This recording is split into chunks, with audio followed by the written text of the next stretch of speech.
Theresa May has released the results of her government study into racial disparity in Britain, warning public bodies and society at large that there isn't anywhere to hide.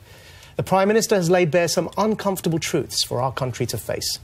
Not since the Macpherson inquiry into institutional racism after the racist murder of Stephen Lawrence has the government been so occupied with exploring racial justice themes. The Prime Minister's findings will come as little surprise to many minority ethnic groups. It doesn't take a government report to tell me and people that look like me that we live among racists. But this initiative comes at a time when racial identity politics isn't just being championed by the overt far-right racists, or indeed the more subtle form of racism in mainstream society. Identity Puritans have also emerged among the far left. Theresa May's study will prove a depressing reading, but the solution to these very real problems should be to focus on a position where we see, ideally, less ethnicity, less race and less colour, not more. Otherwise, we'll end up inadvertently asserting the primacy of race and racial divisions while intending to reduce them. Both the far right and the far left must be pushed to demote racial identity, not promote it.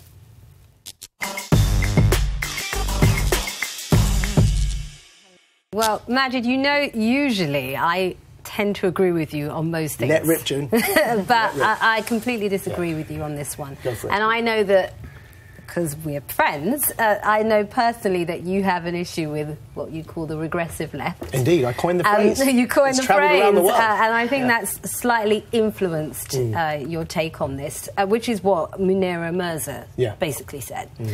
You better explain what she said. OK, so she basically... And who she is. OK, so she used to be Deputy Mayor in London, a very close ally of Boris's.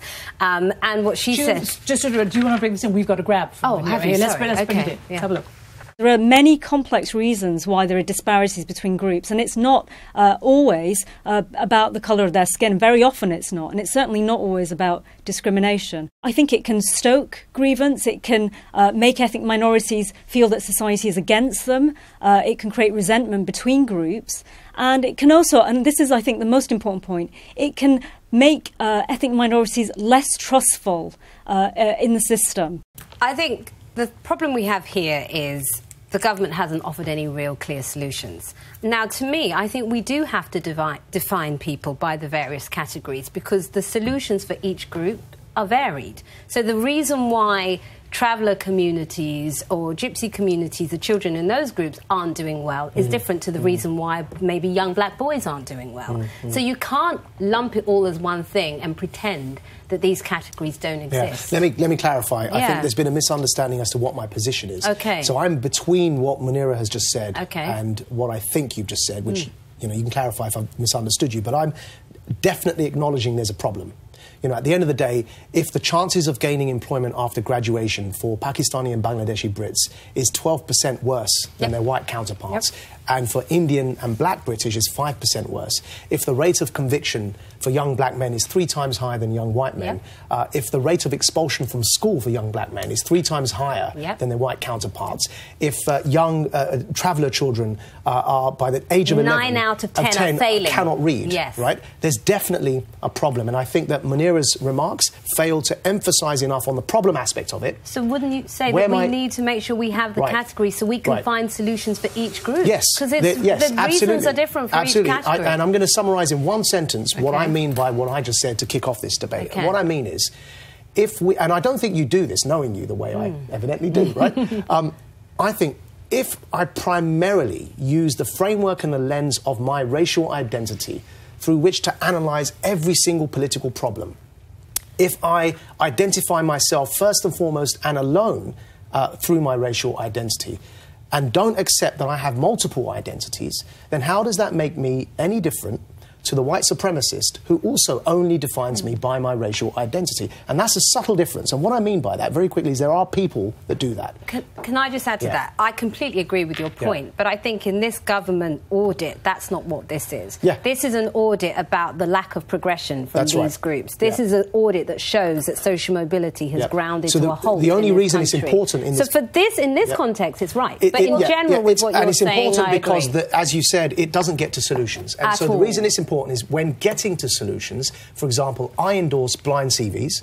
There was a study done where somebody with exactly the same CV and experience, Mohammed as a name and Adam as a name, Adam got 3 times more job interview offers than Mohammed did, right? So blind CVs and UCAS applications is a way forward. The only reason this becomes relevant is because I'm yet to be convinced, and I remain open-minded. I mean, look, I've been attacked by neo-Nazis. I really know what violent racism is about. I've also been falsely arrested in Essex by police at gunpoint.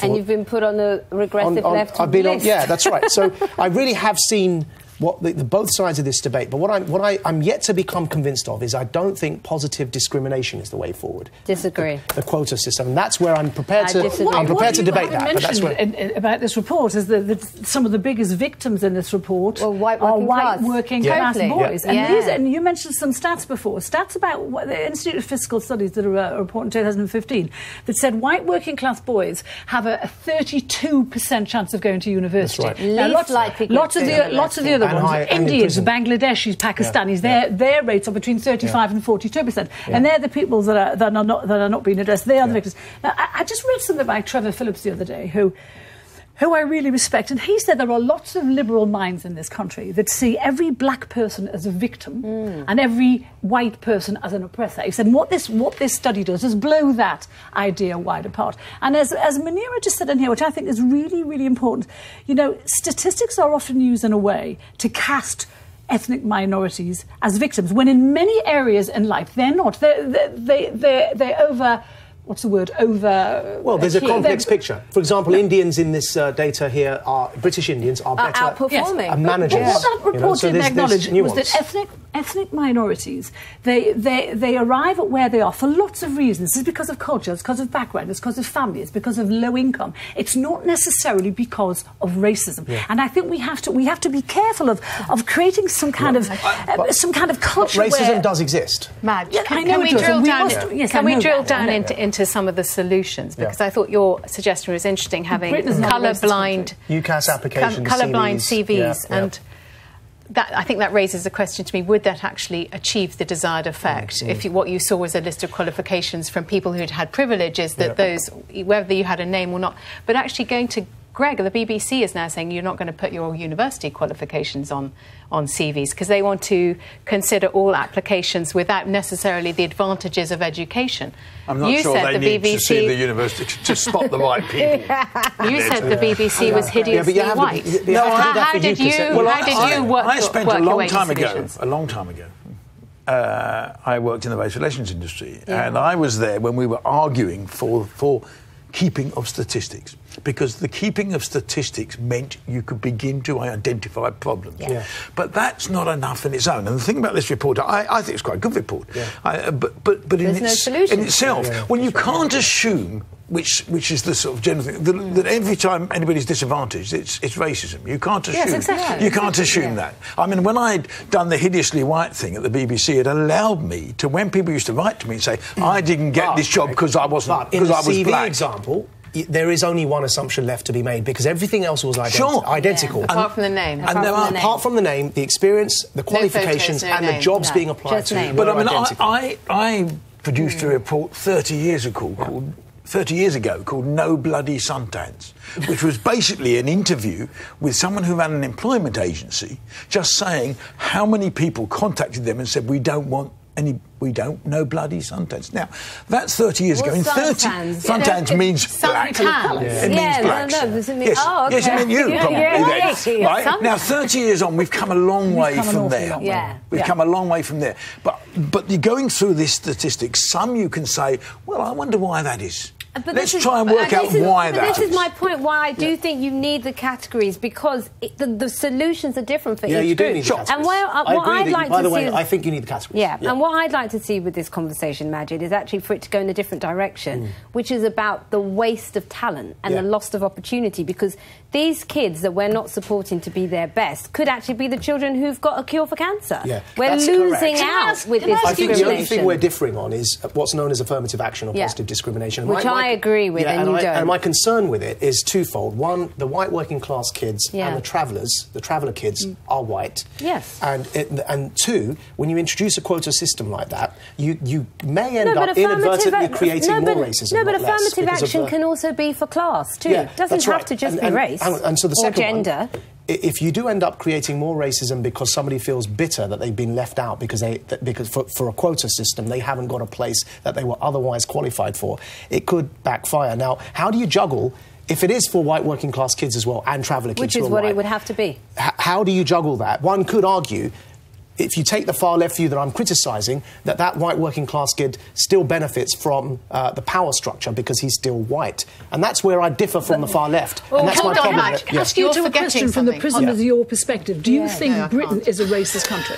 Britain for sure has racism. You think it's a racist country? I don't think it's a racist country, but it definitely has issues with racism, of course. Well, this report shows that Britain is not a fair society yet. Do you want to quickly and for me, it's not just race, it's class, it's disability, it's across the board. Because I think from where I'm sitting, I don't think we're a racist country at all. I think some racism exists in it. And if you look at our country... I didn't say it's a racist country. I said we have and there is still a lot more to do. But we are so much better than many other countries in Europe. We have 52 ethnic minority MPs. Do you know how many Spain has? It has 1. Yeah, this is the best. This is, I think, the best country to be in for somebody who looks like us, right? Definitely. There's no denying that. Yeah.